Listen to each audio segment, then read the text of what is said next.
Welcome everyone to the Global Conference on the Art and Science of Shamanism.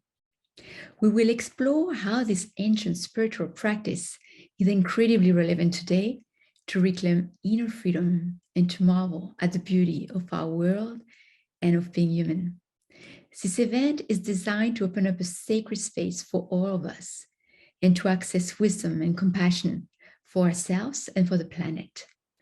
During this event, you're invited to reclaim your birthright, your original power, and to tune into ancient knowledge, remembrance of your ancestors, of your own lineage. It will be an opportunity to transform as we receive the mystical, spiritual wisdom of ancient traditions. It is with gratitude and great pleasure that I welcome everyone to be part of this global conversation. I'm Celine Roche, and I'm your host for this event. First of all, I would like to thank the wise guidance I've received from very special people without whom I would not be presenting today. And that is Marilyn, my longtime teacher, Jocelyn for mentoring, creating this summit, and my husband for his unconditional love and support, and my best friends, Audrey and Julie, for their continuous support, as well as Katharina for all of her insights and support. As you can all hear, I'm French. After growing up in the south of France, in Provence, I lived in the US for 20 years. And first on the West Coast, and then I moved to New York for approximately 18 years. I worked in the perfumery industry for 23 years as a director, first in natural ingredients and later in fine fragrance.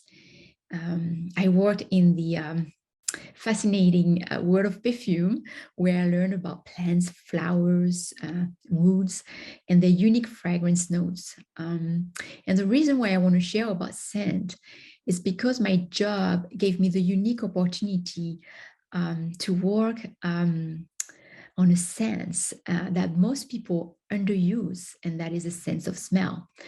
And what a fantastic opportunity to tap into memories with our sense of smell.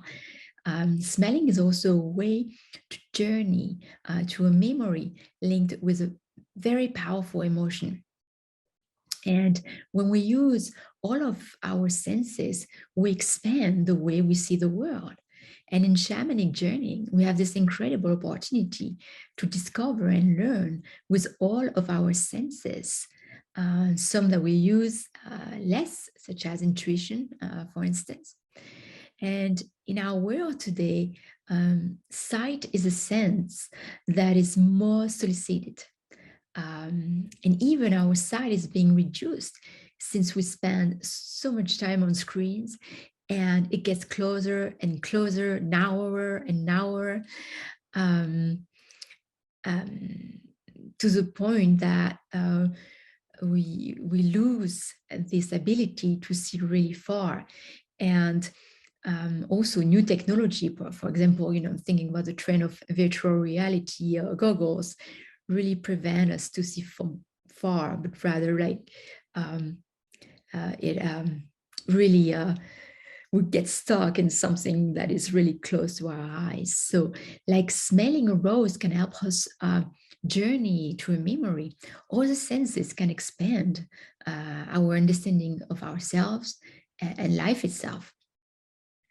And we can also expand our view of the world using language. For example, some words may not exist in our native language, and this can be very limiting. Sometimes I wish I could use some English word to convey my ideas in French. And it's not only about the word, it's the letters and also its energy. For example, empowerment gives me so much energy and will. And when I say it, I can experience and envision what it is like to be empowered. And in French, it sounds very, very mild. It doesn't have the same spirit at all. So words, language, express also the way we see the world. My shamanic initiation which happened a decade ago, brought me back to how I perceived life as a kid. So as I said earlier, I grew up in Provence near the French Alps. Our home was near a river at the bottom of a mountain. And legend has it that this mountain is like the evening star to a shepherd. So I loved where I lived, and I was very attached to the land, to the point that I was literally kissing the ground when we would come back from vacation. And very early on, I spent a large amount of time on my bike in nature, alone near the river. And that is where I smelled everything. That's where I learned how to distinguish the smell of leaves, trees, flowers, humus, smell of dirt after the rain. And that's also where I lived in communion with the elements.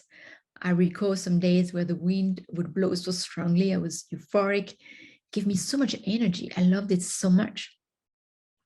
And one day I was 7, and I want to show you something. I was 7 and I had my first divination. And I remember this moment very vividly. It was very powerful. And as many people I know share also this very specific clarity about their special childhood memory. But I remember exactly where I was, the weather outside, the position I was facing south actually, and I had a stone. That's why I grabbed it. I wanted to show it to you. I had a stone and I brought it very close to my right eye. It was very close to this eye, and I closed my other eye and I journeyed. I was 7, and I received the message that our planet may be inside this rock, and that there may be another rock around this rock, and another and another. And I perceived infinity. I was taught by the rock of the different layers. And I remember being very conscious about the importance of this message, but I had nobody to share it with. So this is one example, but over time, my shamanic practice helped me to make better sense of my connection with the living, with my dreams, with the spirit world that I experienced from a very early age. And then my 20 years journey of healing and learning about myself was my organic path to the practice of shamanism. And years after years, it's been calling me until it got very clear in my heart and soul that it was very aligned and with my true and authentic self. So I would also like to share with you my inspiration to creating this summit. It was calling me for a few reasons. Well, at first I didn't know what it would exactly be and what it would exactly mean. But what called me was, again, coming back to my childhood. When I was approximately 8 years old in school, I was shown a drawing with kids holding hands around the globe. And this image inspired me so much. It awakened something very deep inside of me. And the day after, I asked all the students to bring gifts so we could give them to this boy and girl. They were brother and sisters, and they had less than we did. And I ended up giving them the gift that I had gathered from the other students. So this summit is the expression of what inspired me back then. A blue planet with people holding hands all around the world. And my gift to you is that you experience this connection to love and compassion for yourself, others, and Mother Earth throughout this event. So my journey setting up this event touched on the areas that I wanted to share with you, finding freedom and beauty. And about finding freedom, I had to work and be with my fears, should I say. Fear of not doing things perfectly, fear of failing, fear of doing something wrong, and not letting it stop me. The teaching I received while doing the summit was to transform my fears into love, self-love, and receiving love, that because I read so many beautiful messages welcoming the conference so warmly. So yeah, and it was also about trust and trusting the outcome. I also experienced beauty to an even greater level. So in nature, but also through the birth of this project itself. If I can make a comparison, a metaphor, like a very small seed into the earth at first, not knowing where to grow, but then pulled by the celestial attraction, going against the gravity's law and going towards a bright light. So thanks to you, this week, the project finally sees the light. So I have the deepest gratitude for your interest and for registering to the conference. So the conference gathers shamanic practitioners, wisdom keepers, and organizations supporting indigenous cultures and tradition from around the world. They're going to share with you their insights and knowledge. And I would like to mention that the information about the non-for-profit organization are mentioned in each speaker profile. So if you'd like, you can make donation to support all of their wonderful efforts. So together in sacred space, we will receive the transmission of 22 wise speakers together with our powerful community all around the world. And I want to thank each and every speaker for their beautiful and generous contributions. They all offered a gift that you'll be able to retrieve from their profile page. So you can also learn more about their work. So together, we will explore our spiritual potential and how to move forward with wisdom and compassion during this catalyzing time. In modern culture, art and science are traditionally opposed, when in fact, both can be powerful forces. And we will hear how shamanism bridges both. During this conference, you will learn how ancient cultures drew intelligence from the earth and from their relationship with the sacred. They maintain a very close relationship with the elements, the earth, the cosmos. Profound knowledge allows them to thrive and to evolve while maintaining the necessary balance for nature. So connecting with our own spirituality, clear the path for improvements in our hearts and for our well-being. It's being open to receive and giving back. Today we live in an environment separate from nature, to the extent that we have forgotten that we are of nature. We've lost connection with its spirit and its healing power. So we try to make sense of the world by thinking of it in linear terms to make it safer. Yet, in fact, the world is made of infinite non-linear possibilities.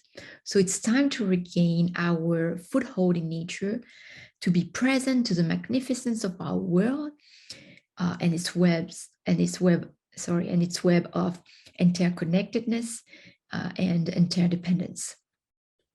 So when we bring light upon darkness, when we gain consciousness and heal, we become a clearer channel to connect with other realms and ancient knowledge.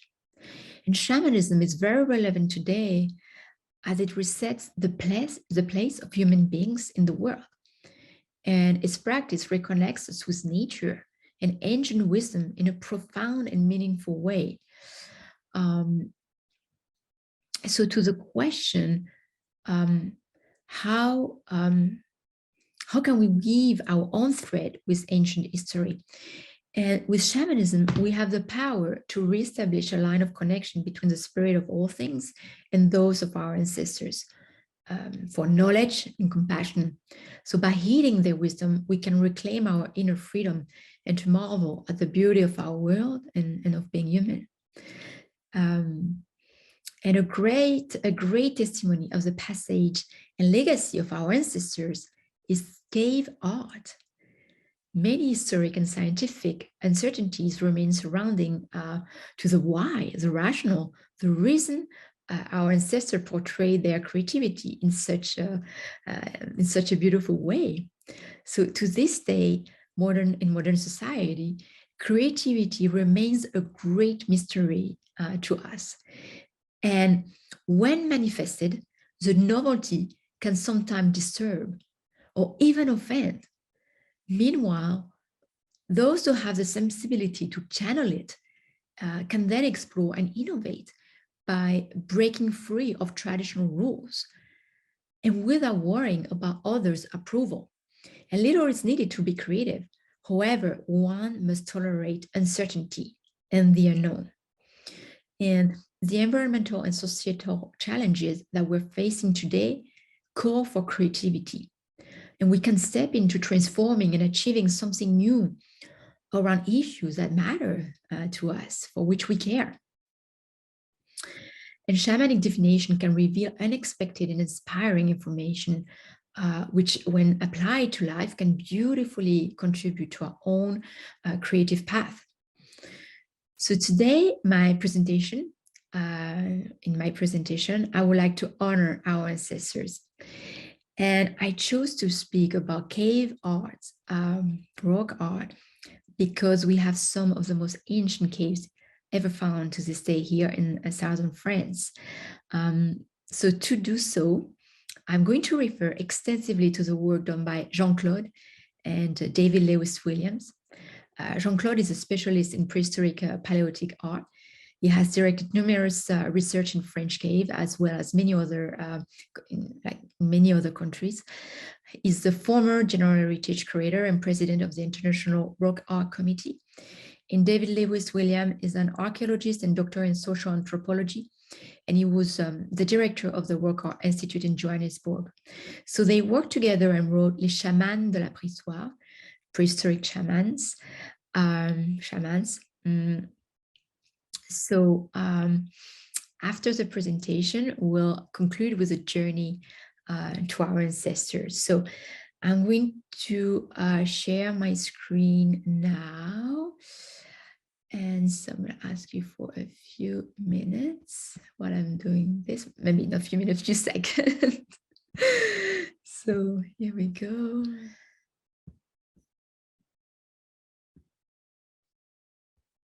And here it is. Here we go. So we're cave painters, shamans.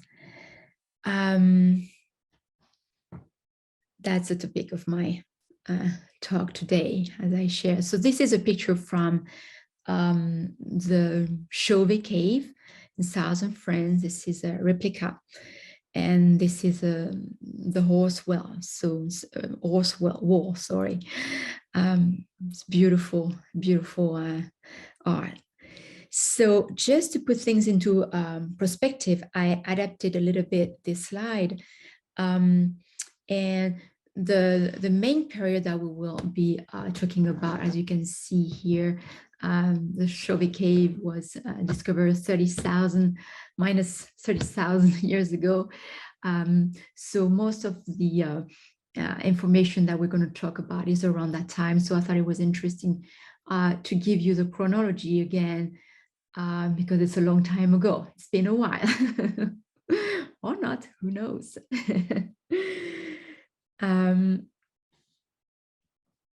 So we're going to start by looking at three important aspects to understand the concept of cave art and what it means. So we're going to look into three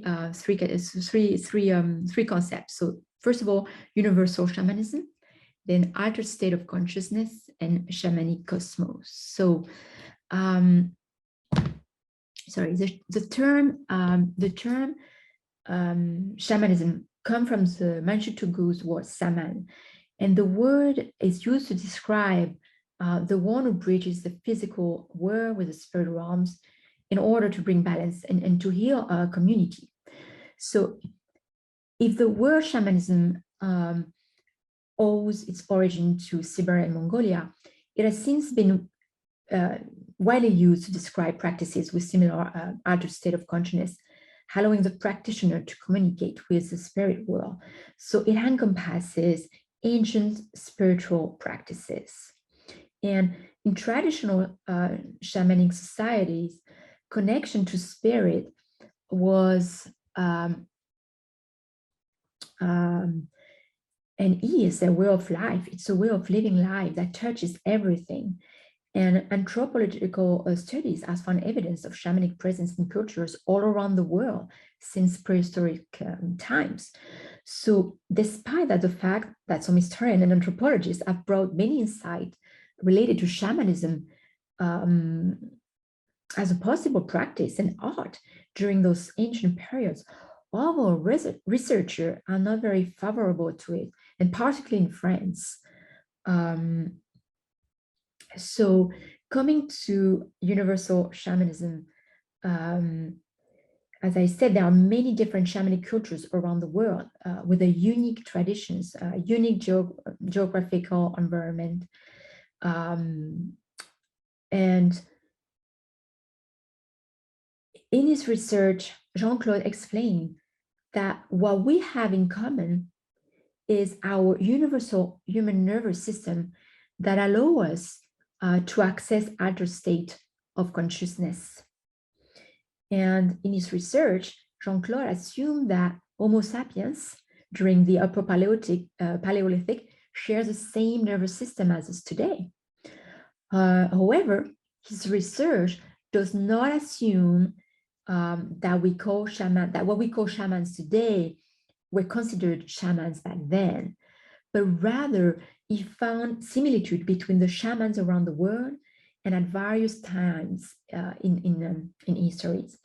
And some of the places where we found evidence of shamanism, as you may already know, it's all over the world, in Asia, Mongolia, Nepal, India, Africa and South Africa, in Europe with the Sami and Celtic, or the circumpolar shamanism with the Inuit and the Yupik, North America, evidently with the medicine, the men and women, and South America and the Amazon, Peru, Ecuador.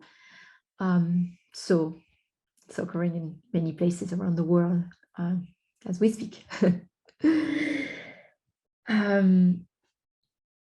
Then to understand, again, to go deeper into the understanding of rock art and cave art, Jean-Claude speaks about and describes the 3 steps of altered state of consciousness as an important information to give us a general understanding of what shaman feels.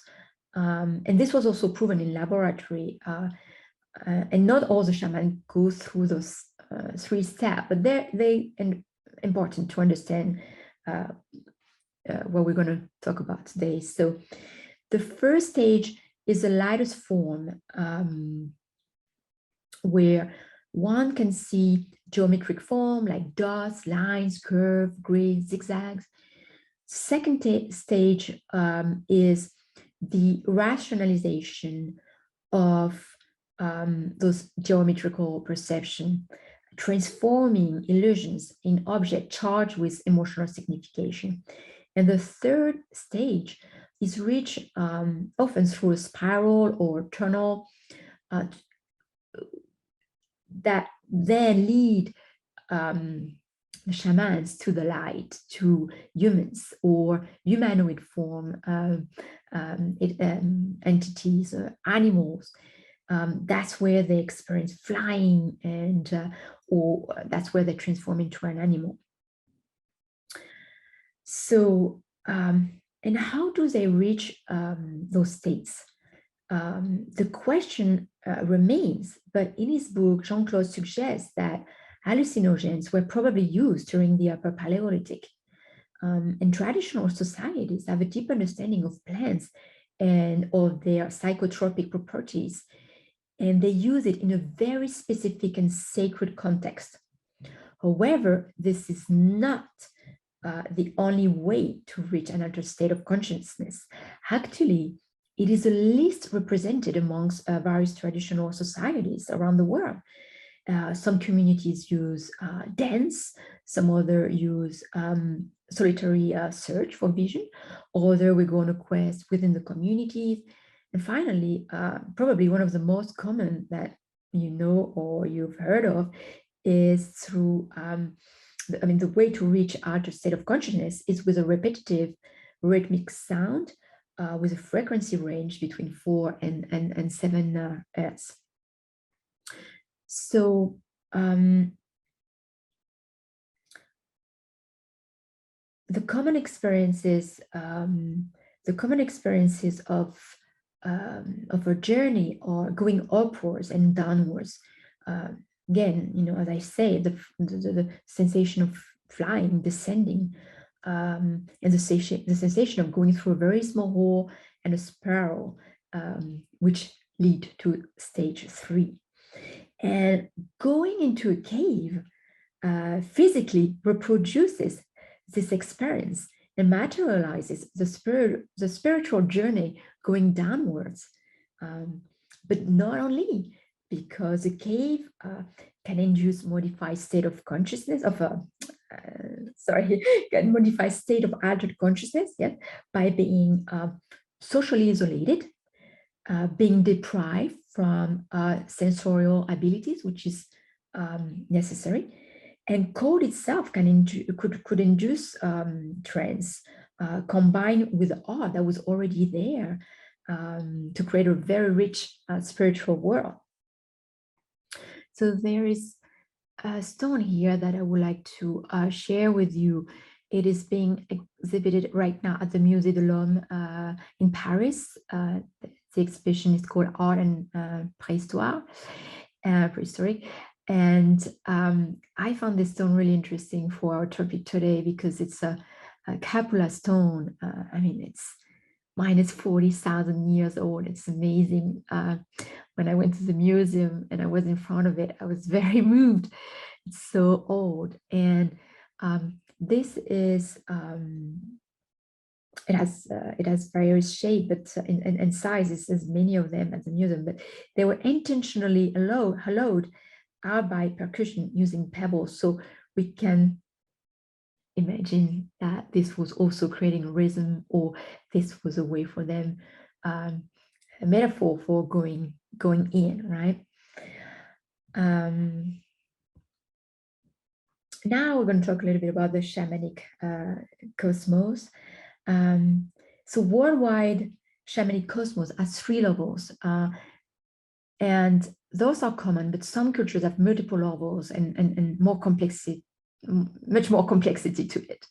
But there is the lower world where the spirits and spirit animal live, the middle world, this is the world we live in, and then the upper world with spirits and other entities. So there's one example that is pointed by Jean-Claude and David Lewis that is very interesting, and that is an example of the African San shamanic art. And because they had detailed information available about South African shamanic rock art in recent history, we're talking about 20th or 19th century, that was useful to understand when researching about Paleolithic rock art. And why? Number one, numerous animals painting from South Africa have similarities with some Paleolithic art, even though the animals were different, but in the way they were displayed on the rock, the way they were painted. And one of the most significant animal for the San was the African moose. And shaman would turn to the moose rock paintings when they needed more power, creating a powerful bridge to the spirit world. So San rock art explained how the artist shaman would journey to the spirits of the lower world through the work. And San shamans explain that they would recreate and rework their vision through art to make their journey tangible. And the rock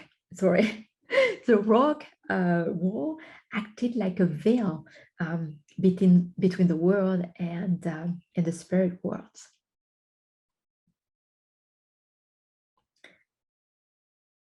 So now we're going to look at rock art. We're going to look at animals, lines and sketches, and different sites. So rock art, despite its singularity based on the regions and chronology, attests of a common spirit until the end of the Paleolithic era, which is large, right? So animals, very long. So animals were a major source of inspiration throughout prehistory. And there is unity of rock art during this very long period. So there are privileged themes as well as similarities in the animal outlines. So most were drawn as profile, as you can see here. This is a replica of the Roche, the horses seen in more detail.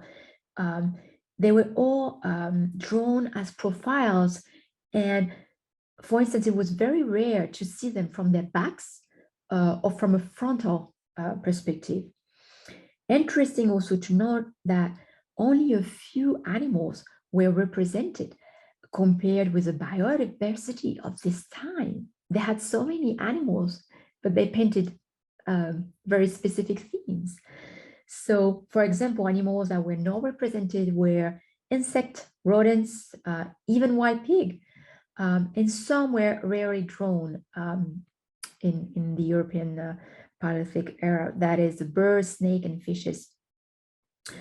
Some of the techniques used included engraving or fingers, marks on soft surfaces, and paintings. The main colors used were red. This was made with iron oxides, blacks with coal and manganese dioxide. Other colors were available, such as yellow, for example, but it was very rarely used. And also the animals were represented with any concern for scale. And you can see in this picture here, there is a rhino smaller than a horse. So the favorite animals were, number one, the horse. That was the most represented in European Paleolithic art. And it can be seen in almost every site. Bison was also very important. And sometimes it's kind of hard to identify. So that's why they've used the term bovine or cattle instead. And finally, the deer was also most represented. Another thing that was very interesting is that very detailed animals were featured side by side with more minimalist paintings. So maybe the more minimalist painting was more representative of a species overall, maybe. Some of the details expressed in these animal paintings truly reveal immersion in and with nature of humans living at this time, right? So Jean-Claude's question, why aren't there many more life in nature scenes? There are some, they're very rare. There are very few scenes of their life in wilderness, like for example, with plants, river, sun, and humans. It's very rare. So they were represented in very small amount during the Paleolithic versus the Neolithic rock art. And here I wanted to show you those pictures from the Grotte Chauvet. Those are replicas because we were talking about the most painted animals, the horse and the bison and deer. And here we have a beautiful painting of a bear and a panther, and the very famous owl. It's beautiful. So then when it comes to lines and sketches, they are the most mysterious aspect of Paleolithic art. And they can be found in most caves. They can be dots, sticks, claviforms. Claviforms is a little bit like, shows like a P. And they're most often associated with animals on the same panel or on the animal representation itself. So we can also see that the nature and roles of signs, some call them symbols, change with time and region. So Jean-Claude suggests that these very complex signs were maybe common markers used by different human groups that live separately but maintain occasional relations. And here I want to show you an example that was displayed during the at the exhibition in Paris. This beautiful pebble engraved and painted patterns. So this is a rock. It's not a cave, but I thought it was interesting because there are so many on one rock, and it is minus 14,000, 12,000. And the other one I wanted to share with you is a bone engraved with a geometric pattern, and it's called lunar calendar on a bone. So I thought it was pretty amazing also when it comes to sign, and I wanted to share that with you. So there were different sites during Paleolithic, different side of rock art and so on. So what's interesting to notice is that, for example, in France, shelters were used along with caves during all of the Upper Paleolithic, but deep caves were used more intensively toward the end of the Upper Paleolithic. So in caves, for example, art was rarely superposed on ornate walls, so that the newest art would not disrupt the previous art, so there was harmony. However, on the other end, when it comes to shelter, they were systematically inhabited, and layers would cover the ornate walls, so the art would then disappear under many layers. And in the Pyrenees and mostly in Spain, numerous engraving on rocks were found in the open, like the stone I just show you. So another point that Jean-Claude makes is that our ancestors would choose caves that would support their art best. For example, the Chauvet cave is one of the largest cave of the region, and the two major panels feature a gap in the middle, which enhanced their art. Also, they search for natural contours in the rock and would paint animal using those contours. So the shape of the cave dictated the representation of the animal, giving an impression of reality, particularly, when flames were used to light up the scene. So when it comes to cave galleries, these areas were very hard and dangerous to access. And in these areas as well, the gallery shapes, the cracks in the wall, the natural contours were used by the artist. And they probably stayed there for a shorter period of time versus the main areas where the large panel were drawn. So fundamentally, during Paleolithic, as well as in more recent traditional cultures, the use of certain practices has been used to influence events in order to facilitate life, to create an equilibrium in nature, to find food, and to heal. So now we're going to look into cave art and shamanism, rock art meanings, geometric signs, and underworld exploration. Jean-Claude invites us to see the cavern as a whole, not only made with various images, but rather different spaces where different rituals could be held. And that's why the study of human activity inside the cave, such as preserved steppe, are very important to understand the general cosmology of upper Paleolithic. And that's why it's very important to preserve the cave when when a cave is found, and scientists have learned, with time, and definitely when the cave the cave was found, they made sure that nobody would access it, to preserve anything that would be in the cave, so they could learn from what happened in the cave. So again, to see the cavern as a whole. Walls, vaults, and grounds have signification.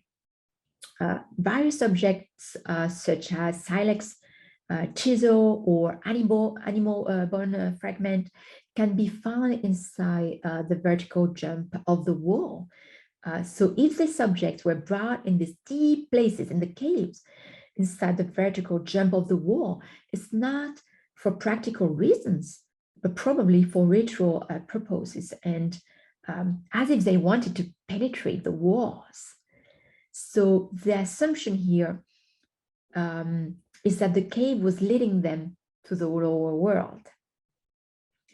So usage of natural texture rocks, such as cracks, shapes, hollows, and forms, were used during Paleolithic period as a starting point to create the art.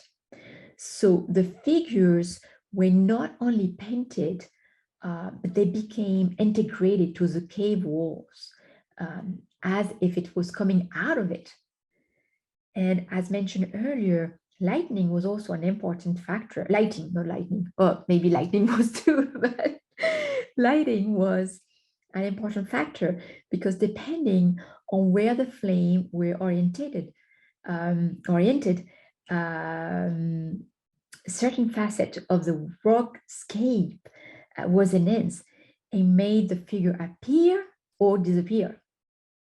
So the following feature that Jean-Claude assumed that the painting were inspired by or during stage 3 of the altered state of consciousness that we reviewed earlier. For example, the impression of the images floating on the rock, over the rock. The fact that the artist never represented the animals within their natural environments, with there was no plants, no landscape, and also the lack of proportion. A mammoth, can be smaller than a horse, and animals were represented together, horses with bisons, when in fact they were not together in nature, in their environments. So he concludes by saying that drawings could have been done either during or most likely after the altered state of consciousness. It was the materialization of a vision.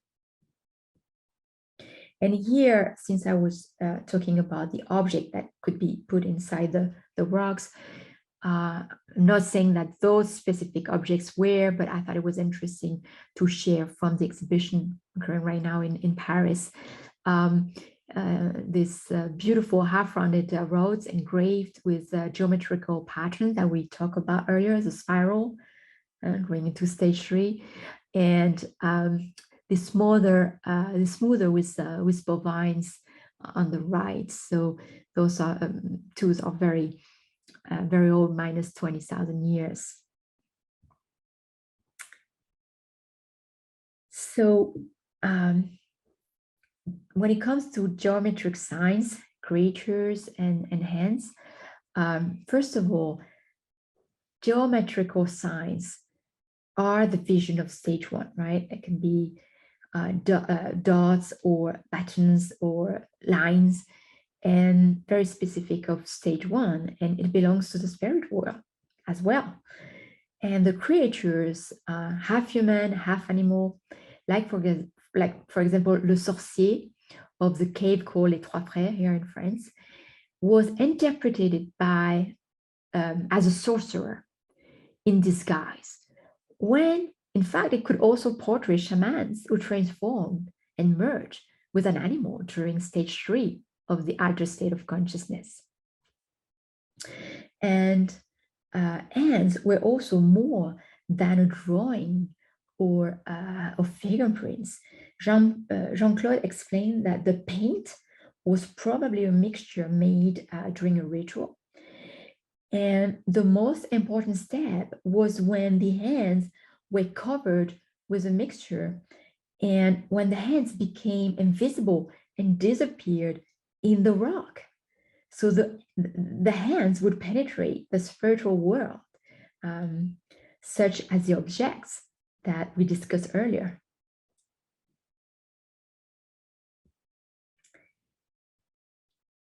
So now, and to finish this presentation, I want to talk about the underwater exploration. So to finish, we can say that a series of events were occurring in the caves with common intentions. All aspects of the caves were important. The soil, ceiling, walls, the walls were touched, engraved, pierced, painted, and natural workscape was used to enhance the painting. It was not just a place to make drawings. The cave was believed to be an access to the lower world of the shamanic cosmos. And during the Paleolithic, they not only had vision of the lower world, but they literally went to it, exploring the galleries and other spaces. So I like to finish this presentation by with a quote from Jean-Claude that I reduced a bit, but I thought it was really beautiful. So transformed by what they'd seen, they would come back with new knowledge and new power to join their group and to take on a new role, the one of shaman, visionary, and intrepid explorer of the spirit world. So I hope you enjoyed the presentation. And now I'm inviting you to do a meditation to meet with our ancestors in their cave. This will be a 10 to 15 minute meditation. And if you'd like, you can use your drum or your rattle to enhance the meditation at home. So I'm going to shut off my video for a little while so you have a beautiful view of the cave as we meditate. Here we go.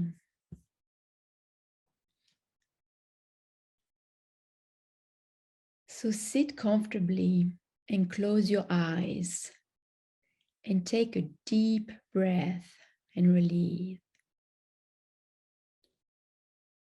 Find a place in nature that you know and that you love. Enjoy this time in nature. Look around and start walking. Maybe your power animal or a guide is coming to you. And as you walk, you will see a few people, probably some ancestors from very long ago, sitting around a fire. They are going to show you the direction to take. They are pointing a direction. Follow it.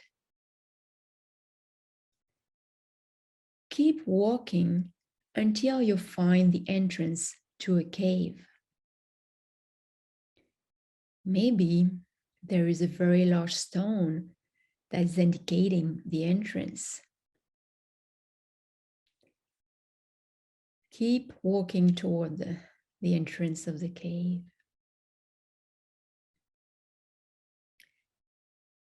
Now that you are at the entrance of the cave, enter it. Enter it. And here, there is a woman waiting for you. She was expecting you. She's here for you, and she's welcoming you into the cave.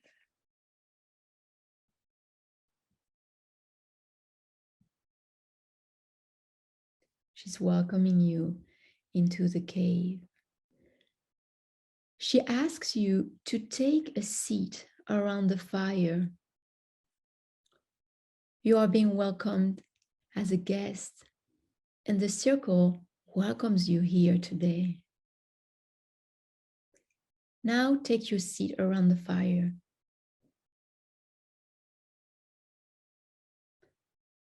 And the woman who welcomed you at the entrance is now putting a beautiful necklace around your neck to give you protection. And then she grabs a handful of sand and throws it into the air until it falls back down over you. You are entirely covered with the sand which is a protection and a blessing from her.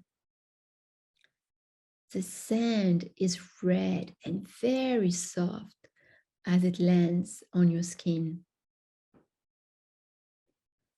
Around you, maybe you see some ancestors celebrating your venue, welcoming you around the fire.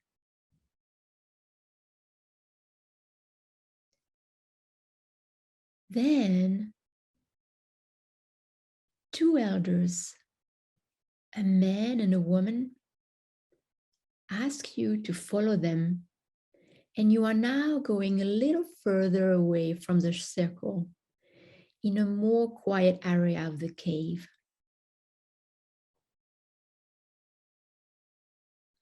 There is plenty of light with the flames of the fire that the elderly couple both hold. Then they ask you to take a seat and lay your back against a rock. It's very comfortable, and the rock follows the shape of your body. The rock is soft and very comfortable.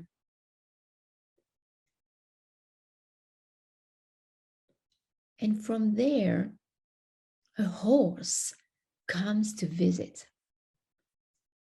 Maybe he wants you to bring you on the other side of the rock with him. Or maybe it just wants you to stay here with you. Maybe the horse wants to show you a place. And as you follow him, there is something he wants you to know about freedom. Let him show you freedom.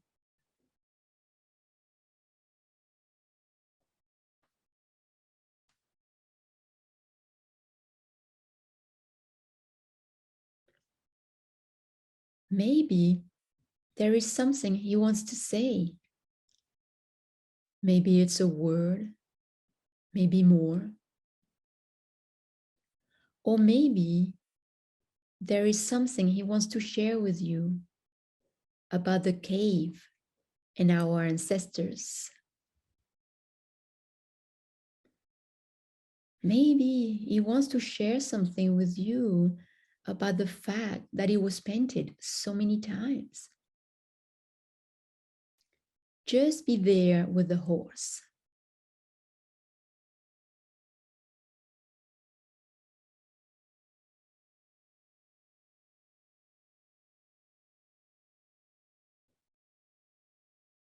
Now, the elderly couple is here with you and the horse.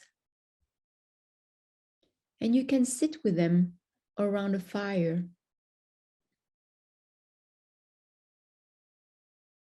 They too may want to share something with you about their life back then. And maybe it's time for you to know about this. Maybe they want to tell you about their art. So the horse, the two elderly ancestors, and you are around the fire. Just be there with them and receive their wisdom anything they may want to share with you.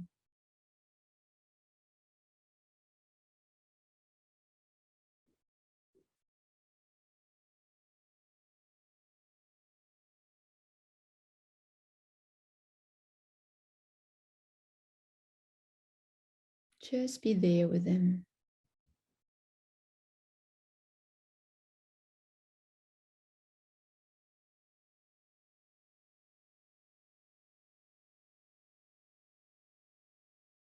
Just listen to them.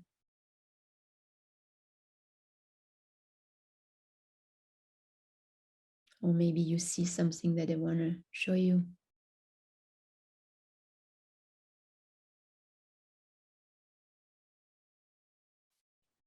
Now it's time to thank them for any insights and wisdom they may have shared with you. And if you went away from your original seat on the rock, come back to it. And if you didn't, just stay there on the rock. The elderly couple is here with you, and they're going to bring you back to the main cave area where everybody is.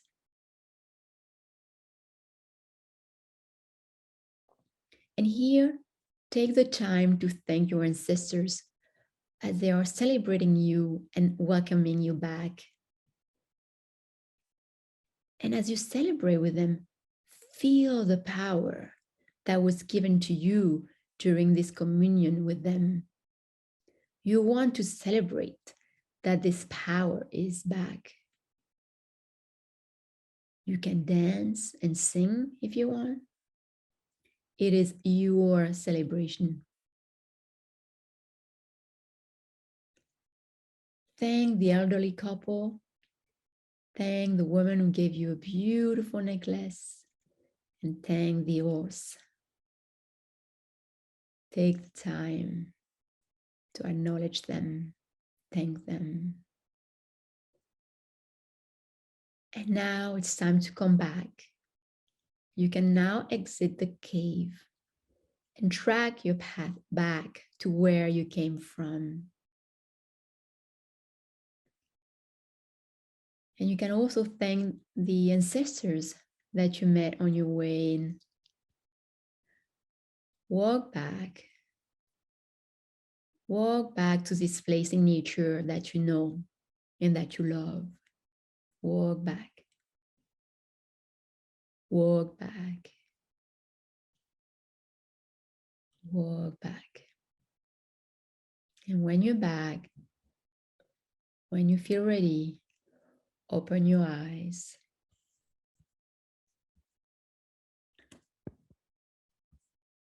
Open your eyes.